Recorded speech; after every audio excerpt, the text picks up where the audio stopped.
A Tulsa woman is helping to tell the story of a little-known part of the manned mission to the moon. Carol Mersch spent 5 years researching how astronauts took along copies of the Bible during the historic moon landings. Dan Bewley explains how it was done, new at 5.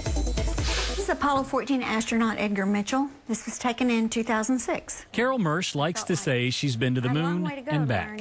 Her new book, Apostles of Apollo, is the result. Liftoff. We have liftoff with Apollo 14. 3 minutes past the hour. It tells the story of what astronauts Edgar Mitchell, Alan Shepard, and Oklahoma's own Stuart Roosa took with them during the Apollo 14 flight to the moon in 1971. We're on the surface. Okay, we made a good landing. The men had 300 copies of the Bible. That is one of the Bibles that landed on the moon.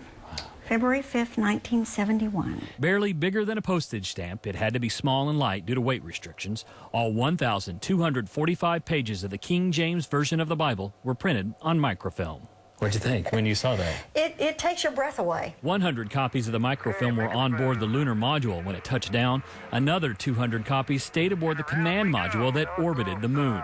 Mersch says this man, the Reverend John Stout, was the force behind getting the Bible to the moon. He was close to astronaut Ed White, who died in the tragedy of Apollo 8.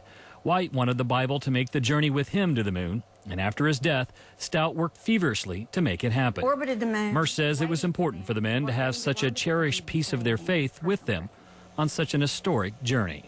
They were men who had a passion for space, knew no boundaries, knew no risk, and chose to carry with them those things that meant things to them on Earth.